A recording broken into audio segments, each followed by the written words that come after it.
똑똑 솔깃한 라디오.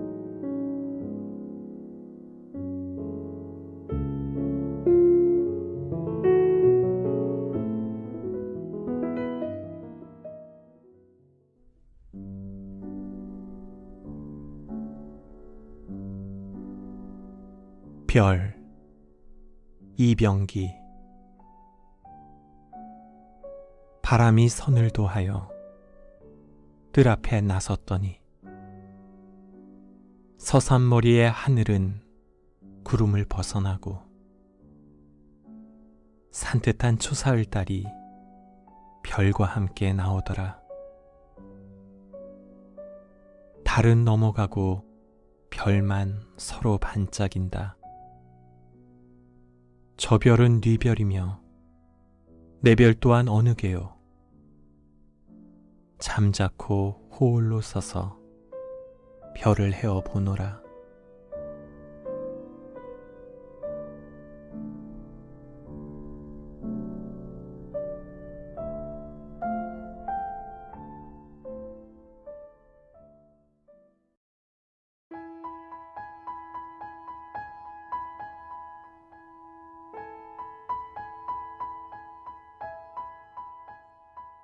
소설 들려주는 여자. 안녕하세요. 프란츠 카프카의 시골 의사 들려드립니다.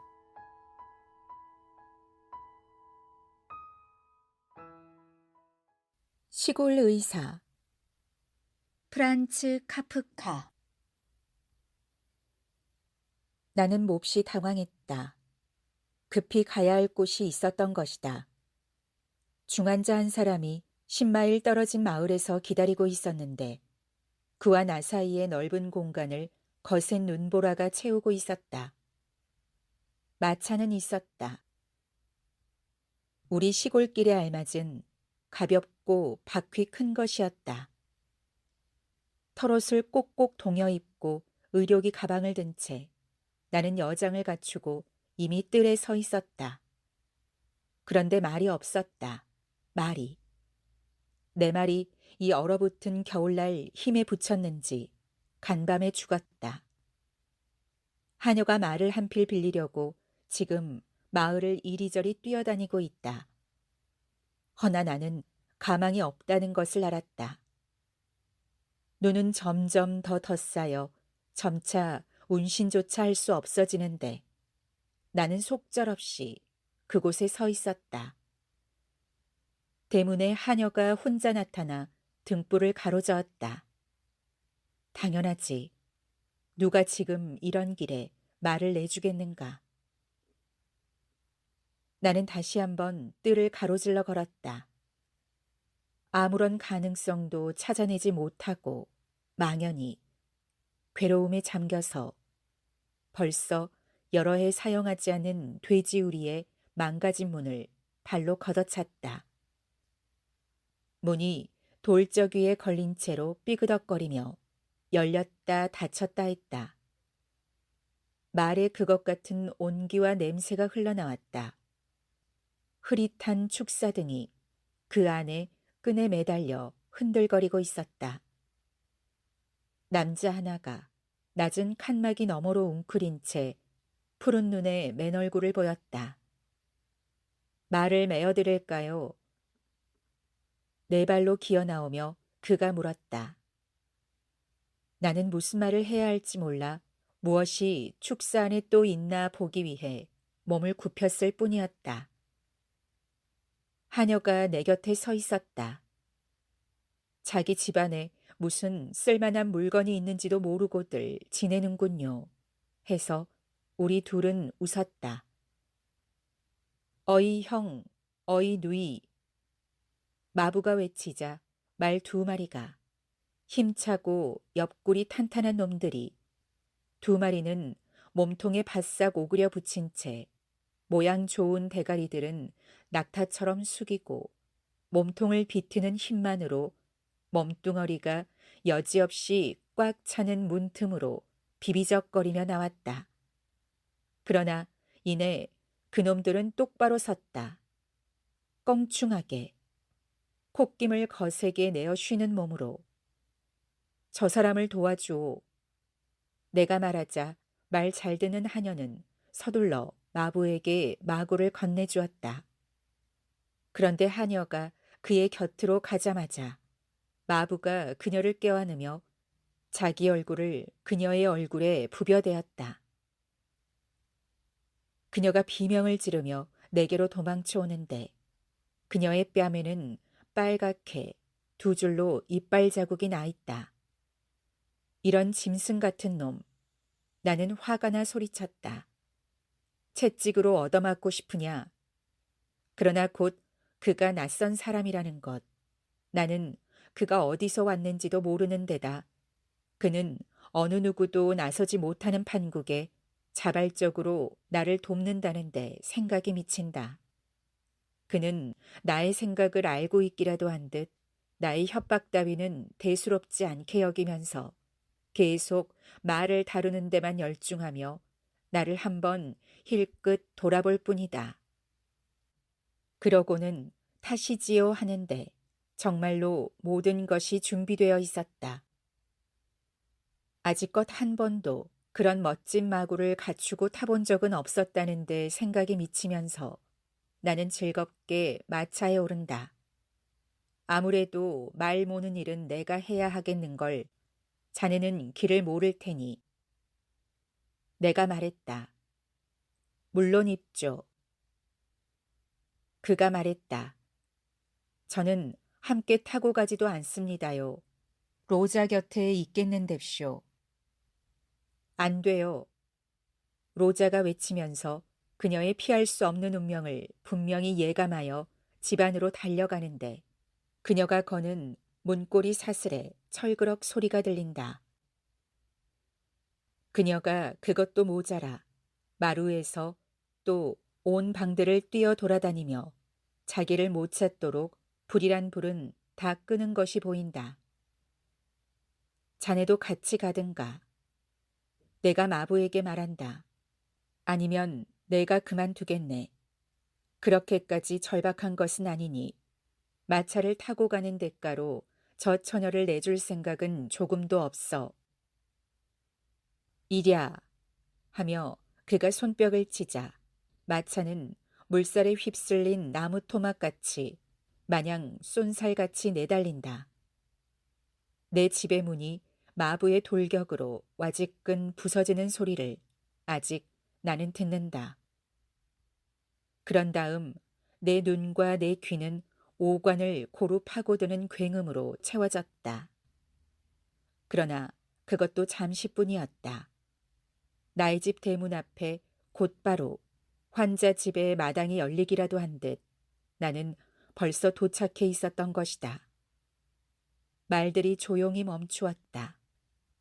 눈은 그쳤다. 사방에는 달빛. 환자의 부모가 집 밖으로 서둘러 달려나온다. 그들 뒤에는 환자의 누이. 사람들은 나를 마차에서 드러내리다시피 한다. 뒤엉킨 이야기들에서 나는 아무것도 알아내지 못한다. 환자의 방 안 공기는 숨을 쉬기 어려울 지경이다. 내버려둔 화덕에서 연기가 나고 있다. 창문을 열어 젖혀야지. 그러나 먼저 환자를 보아야겠다. 마르고 열은 없어. 차갑지도 따뜻하지도 않게 휑한 눈초리로 내의도 입지 않은 채 깃털 이불 속에 누워있던 소년이 몸을 일으켜 내 목에 매달리며 귀에 대고 속삭였다. 의사 선생님, 저를 죽게 해주세요. 나는 주위를 둘러본다. 아무도 그 말을 듣지 못했다. 부모는 묵묵히 구부리고 서서 나의 선고를 기다리고 있고 누이는 내 왕진 가방을 놓으라고 의자를 가져왔다. 나는 가방을 열어 의료기를 찾고 소녀는 침대 위로 계속 몸을 일으키며 자기의 부탁을 내게 상기시키기 위해 나를 더듬어 찾는다. 나는 핀셋 하나를 집어 촛불에 비춰 살펴보고는 도로 놓는다. 그래, 나는 불경스러운 생각을 한다. 저런 경우에는 신들이 돕는다니까 없는 말을 보내주고 급하니까 말 한 필 더 붙여주고 넘치게 시리 마부까지 적선을 하시지. 이제 비로소 다시 로자 생각이 난다. 내가 무엇을 할 것인가? 어떻게 그녀를 구하나? 어떻게 내가 마부에 눌린 그녀를 빼낸단 말인가? 그녀로부터 10마일이나 떨어져 통지할 수 없는 말을 마차 앞에 메어놓고 말이다. 지금 어떻게 되어서인지 마구를 헐겁게 만든 그 말들이 어떻게 되어서인지는 모르겠지만 창문을 바깥쪽에서부터 열어젖히고 한 마리가 한 창문씩 대가리를 들이밀고 식구들이 소리쳐도 끄떡없이 환자를 지켜보고 있다.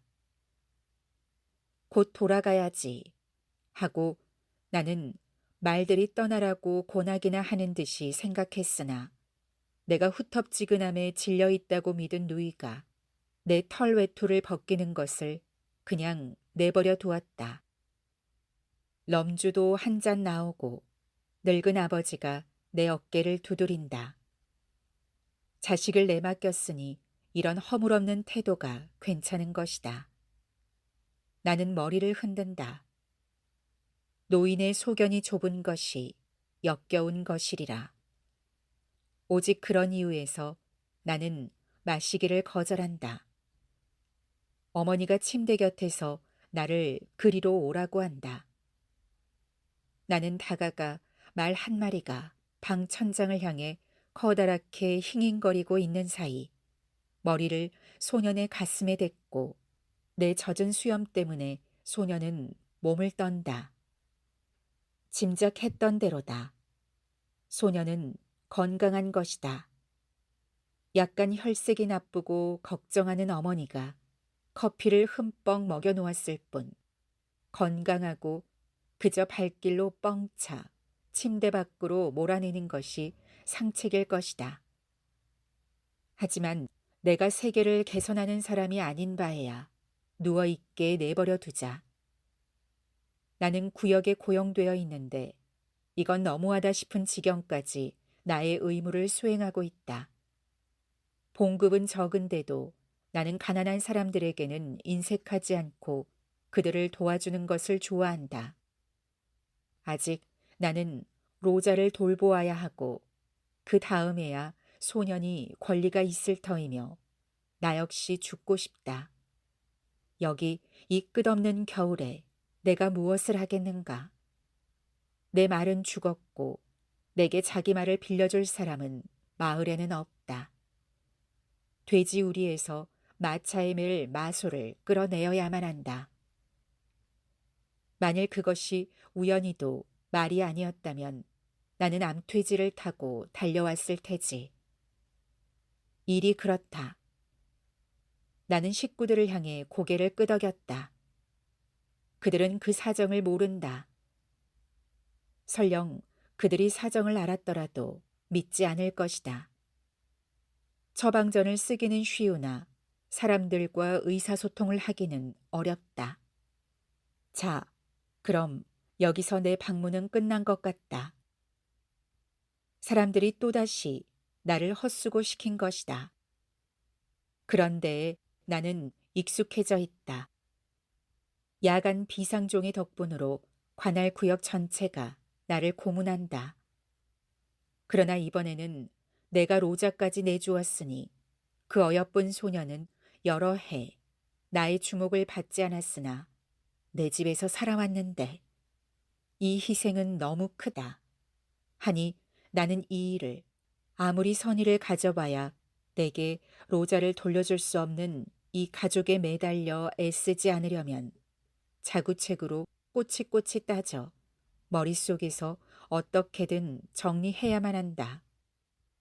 그러니 내가 왕진 가방을 닫고 털외투를 달라는 눈짓을 할 때 손에 든 럼주잔을 킁킁거리는 아버지. 분명 내게 실망해서 그렇다. 도대체 이 백성들은 무엇을 기대하는가?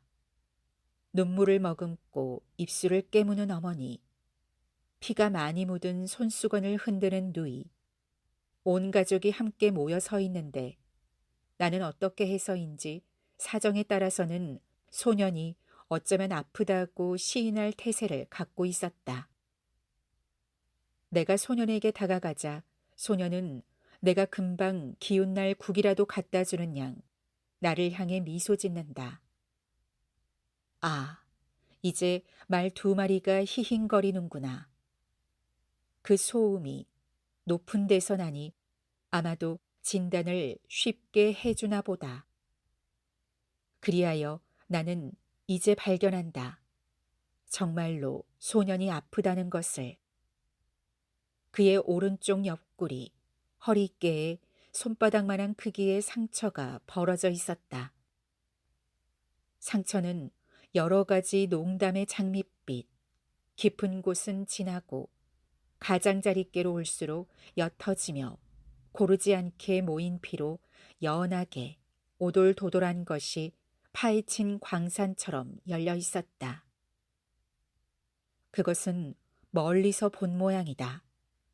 가까이에서 들여다보니 더 심한 상태가 나타났다. 누가 그것을 나직이 으흑 소리를 토하지 않고 들여다보겠는가. 굵기와 길이가 내 작은 손가락만한 벌레들이 본디 색깔에다가 피까지 뿌려져 분홍색으로 상처의 안쪽에 들러붙은 채 조그만 흰 머리와 수많은 작은 발들로 빛 있는 쪽으로 꿈틀거리고 있었다. 불쌍한 아이야, 너를 도울 길이 없구나. 나는 너의 큰 상처를 찾아내었다.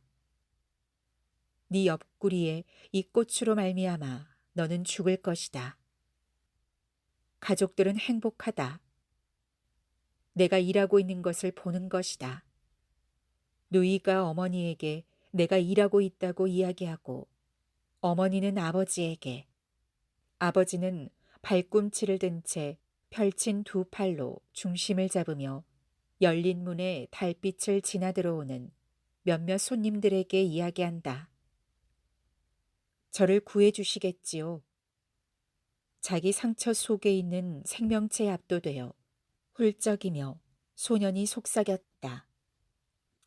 내 사는 곳 사람들은 이렇다니까.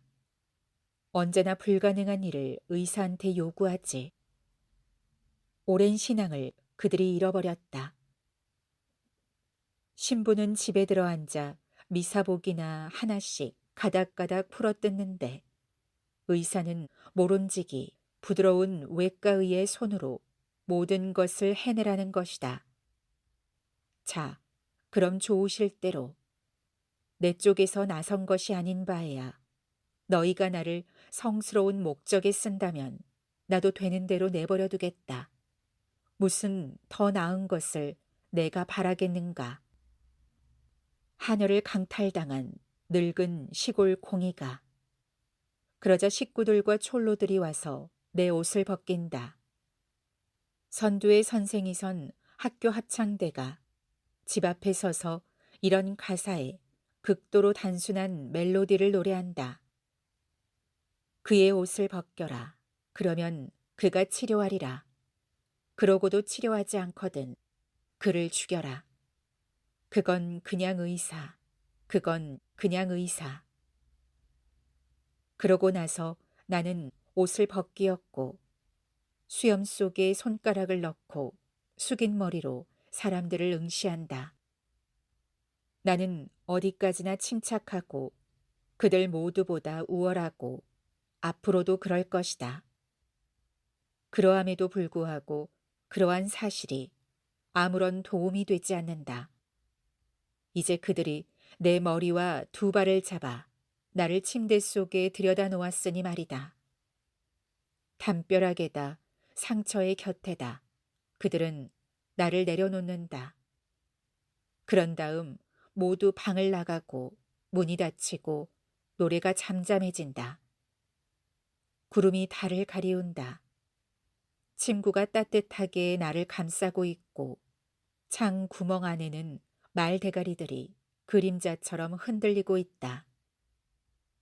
아세요. 내 귀에 대고 하는 말이 들린다. 저는 선생님을 별로 안 믿어요. 선생님도 그냥 어디엔가 떨구어졌을 뿐이지. 선생님 발로 오신 게 아니잖아요. 도와주시기는커녕 죽어가는 제 잠자리만 좁히시는군요. 선생님 눈이나 후벼 파내었으면 제일 좋겠어요. 옳다. 내가 말한다. 이건 치욕이다. 그런데 나는 의사야. 내가 무엇을 해야겠나. 믿어다오. 이건 나한테도 쉬운 일은 아니라는 걸 말이다. 저더러 그따위 변명으로 만족하라고요? 아, 그래야 하겠지요. 언제나 나는 만족해야 하지요. 아름다운 상처를 가지고 나는 세상에 왔지요. 그것이 내가 갖추어온 모든 장비였지요. 젊은 친구, 자네의 결점은 전체를 보는 조망을 갖지 못했다는 점이야. 이미 두루 온갖 병실에 있어 본 내가 자네에게 말하는데 자네 상처는 그다지 나쁘지 않아. 쇠스랑을 2번 예각으로 쳐서 난 것일 뿐이지. 많은 사람들이 옆구리를 드러내놓고도 이미 숲에서 나고 있는 쇠스랑 소리도 거의 듣질 못하지. 쇠스랑이 자기에게 다가오는 소리는커녕. 정말 그런가요? 아니면 열에 들뜬 저를 속이시나요? 정말 그렇다. 공직을 가진 의사가 명예를 걸고 하는 말을 들어두어. 그리하여 그 소녀는 그 말을 받아들여 잠잠해졌다. 그러나 이제는 나의 구원을 생각할 시간이었다. 아직도 말들은 충실하게 자기들 자리에 서 있다. 나는 옷과 털외투 그리고 가방을 주섬주섬 뭉쳐들었다. 옷을 입느라고 지체할 생각이 없었던 것이다. 말들이 올 때처럼 서둘러 준다면 나는 말하자면 이 침대에서 내 침대 안으로 뛰어들다시피 할 것이다. 얌전히 말 한마리가 창에서 물러섰다. 나는 옷뭉치를 마차 안에 던졌는데 털외투가 너무 멀리 날아가 소매 하나만 갈고리에 걸렸다. 그만하면 됐다. 나는 날듯이 말 위에 올랐다. 가죽끈들을 느슨하게 질질 끌며 말 2피를 제대로 서로 잡아매지도 못한 채 마차는 갈피를 못 잡고 이끌려오고 맨 끝에는 털외투가 눈 속에서 펄럭였다. 이랴 했으나 이랴 한 대로 가지는 않았다. 늙은이들처럼 천천히 우리는 황량한 눈 속을 갔다. 오래도록 우리 등 뒤에서는 아이들의 새로운 그러나 어딘가 잘못된 노래가 울렸다. 기뻐하라 환자들아 의사를 너희 침대 속에 눕혀놓았다. 절대로 이런 식으로 집에 돌아가지는 않겠다. 나의 번창하는 의사 생활은 망했다. 후임자가 내 자리를 넘본다. 그러나 소용없는 짓. 그가 나를 대신하지는 못하니까 말이다. 내 집안에서는 구역질 나는 마부가 날뛰고 로자는 그의 재물이다. 그건 생각하고 싶지 않다. 벌거벗은 채 이 불운을 극한 시대의 혹한에 맨몸으로 내던져져 지상의 마차에다 지상의 것이 아닌 말들로 늙은 나는 나를 이리저리 내몰고 있구나. 내 털외투가 마차 뒤에 걸려 있다. 하지만 내 손은 거기까지 닿지 않고 변덕스러운 환자 주위의 불안당들 중 어느 누구도 손가락 하나 까딱하지 않는다. 속았구나, 속았어. 한 번 야간 비상종의 잘못된 울림을 따랐던 것. 그것은 결코 보상할 수가 없구나. 1916년작